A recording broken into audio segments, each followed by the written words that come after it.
নমস্কাৰ। আগন্তুক পৰীক্ষাৰ বাবে অতি গুৰুত্বপূৰ্ণ প্ৰশ্ন কেইটামান লৈ আপোনালোকৰ আগলৈ আহিছোঁ। প্ৰথম প্ৰশ্নটো হৈছে ৱাটাৰ বইলছ এট কিমান ফাৰেনহাইট উষ্ণতাত পানী উতলে? 212 ডিগ্ৰী, 245 ডিগ্ৰী, 112 ডিগ্ৰী, 145 ডিগ্ৰী। আমি জানো যে 100 ডিগ্ৰী চেণ্টিগ্ৰেডত পানী উতলে। ইয়াৰ ফাৰেনহাইট উষ্ণতাত হ'ব উত্তৰটো 212 ডিগ্ৰী। Option A. তাৰপিছৰ প্ৰশ্নটো আমাৰ দেশৰ মুখ্য বতৰ বিজ্ঞান কেন্দ্ৰটো ক'ত আছে? কটক, পুনে, ভুৱনেশ্বৰ, চিমলা। শুদ্ধ উত্তৰটো পুনে। তাৰপিছত আছে দহনত কি গেছৰ আৱশ্যক? What gas is required for combustion or fire? Hydrogen, oxygen, nitrogen, carbon dioxide. মানে জুই জ্বলিবৰ কাৰণে কি গেছৰ লাগে? উত্তৰটো সহজ, এইটো অপশ্যন বি, অক্সিজেন গেছ।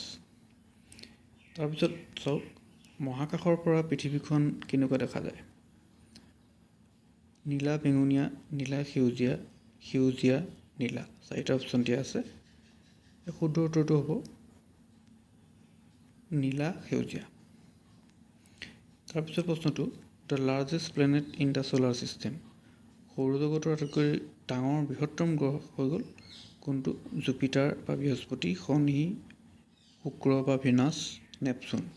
এই চাৰিটা অপশ্যনৰ ভিতৰত জুপিটাৰ বা বৃহস্পতি আটাইতকৈ বৃহত্তম গ্ৰহ। তাৰপিছত প্ৰশ্নটো আছে তলৰ কোনটো বিদ্যুতৰ কুপৰিবাহী? Which of the following is poor conductor of electricity? চাৰিটা অপশ্যন দিয়া আছে তাম বা কপাৰ, এলুমিনিয়াম, কাৰ্বন, লোহা বা আইৰণ। বিদ্যুতৰ কুপৰিবাহী ইয়াৰ উত্তৰটো হ'ব কাৰ্বন। এইকেইটাৰ ভিতৰত বিদ্যুতৰ কুপৰিবাহী অপশ্যন চি। তাৰপিছত প্ৰশ্নটো চাওক what was the historic Assam accord sign? When was the historic Assam accord sign? তাৰমানে অসম চুক্তি কেতিয়া সম্পন্ন হৈছিলে? চাৰিটা অপশ্যন দিয়া আছে 1986 চনৰ 26 জানুৱাৰী, 1986 চনৰ 15 আগষ্ট, 1990 চনৰ 15 আগষ্ট, 1985 চনৰ 15 আগষ্ট। শুদ্ধ উত্তৰটো হ'ব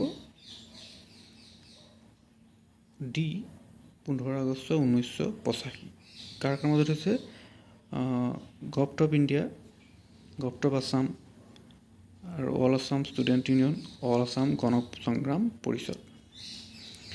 তাৰপিছৰ কুৱেশ্যনটো হৈছে what is the state tree of Assam? অসমৰ জাতীয় গছ কি? চেগুন, হলং, বেম্বু বা বাঁহ, নিম। উত্তৰটো হলং। তাৰপিছত প্ৰশ্নটো which forest was planted by যাদৱ পায়েং? যাদৱ পায়েঙে কোনখন অৰণ্য সৃষ্টি কৰিছিলে? Barnadi forest 1 number option, 2 number Malai forest, C option Barail forest, D Dihing forest. উত্তৰটো হ'ব মলাই ফৰেষ্ট। মলাই ফৰেষ্টখন ক'ত আছে? মলাই ফৰেষ্টখন আছে ককিলামুখ, যোৰহাটৰ ককিলামুখ আৰু ই 1360 একৰৰ জুৰি এই ফৰেষ্টখন সৃষ্টি হৈছে। তাৰপিছত আছে which of the following is the highest hill range of Assam? পৰ্বতশ্ৰেণী আটাইতকৈ ডাঙৰ পৰ্বতশ্ৰেণী, উচ্চ পৰ্বতশ্ৰেণী কি? Karbi hills, Jaintia hills, Barail hills, Patkai hills. শুদ্ধ উত্তৰটো হ'ব বৰাইল হিলছ।